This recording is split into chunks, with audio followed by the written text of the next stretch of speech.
हम एक सुंदर संसार में रहते हैं। आपके इर्द गिर्द अद्भुत वस्तुओं को देखें। आओ हम आरंभ में चलें और ये कैसे आरंभ हुआ। आरंभ में परमेश्वर ने आकाश और पृथ्वी को बनाया। परमेश्वर ने अंधेरे को एक तरफ किया और कहा उजियाला हो।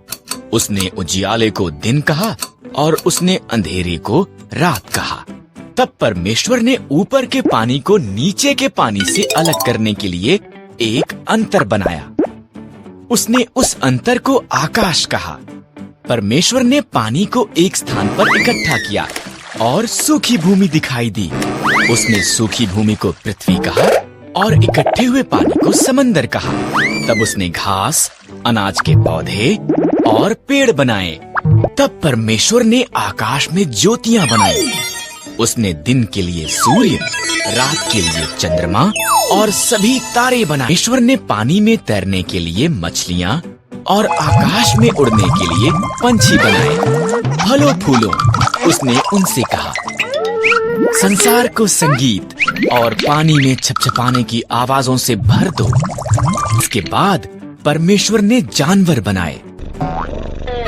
उसने खेतों के जानवर, जंगली जानवर और जानवर जो भूमि पर रेंगते हैं को बनाया। अभी केवल एक और चीज बनानी है। परमेश्वर ने कहा सब चीजों से विशेष अभी केवल एक और चीज बनानी है।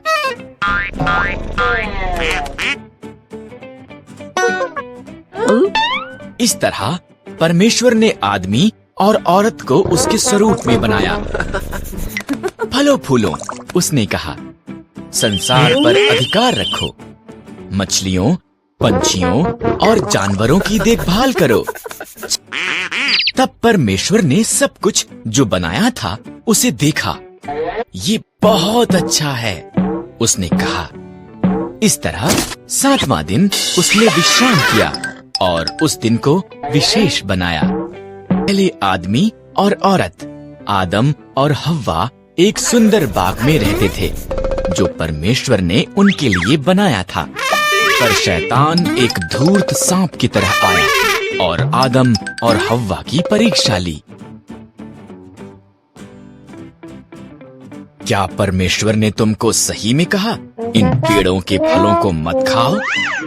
सांप ने हव्वा से पूछा। केवल बीज वाले पेड़ से, हव्वा ने जवाब दिया। अगर हम इससे फल खाएं तो हम मर जाएंगे।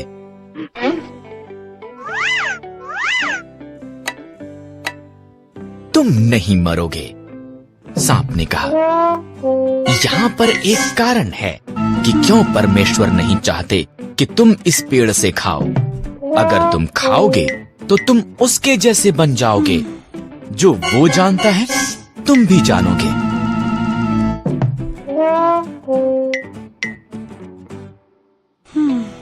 हव्वा ने फल खा लिया।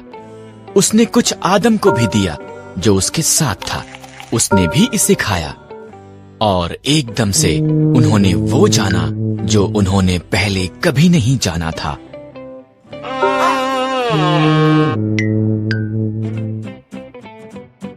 एक बात जो वो जानते थे वो ये कि वो नंगे थे। उन्होंने अपने आप को ढकने के लिए पत्तों को जोड़ जोड़ कर सिल लिया। उन्होंने पहले कभी भी डर और शर्म को महसूस नहीं किया था, इसलिए वो जानते थे कि कुछ गलत हुआ है। आदम, हव्वा, परमेश्वर ने आवाज दी। हम छिप रहे हैं, आदम ने कहा। हम नंगे हैं। तुम इसलिए ये जानते हो क्योंकि तुमने उस पेड़ से खा लिया है। परमेश्वर ने गहरी सांस ली। तब आदम ने हव्वा को दोष दिया और हव्वा ने सांप को दोष दिया।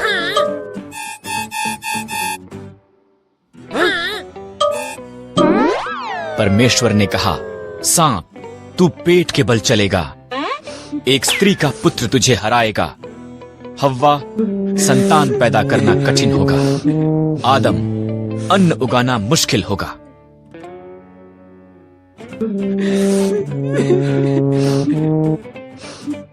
तब परमेश्वर ने आदम और हव्वा के लिए कपड़े बनाए और उन्हें बाग से बाहर भेज दिया। उसने एक ज्वालामय तलवार के साथ एक स्वर्गदूत को वहां पर रखा ताकि वो वापस ना आ सके।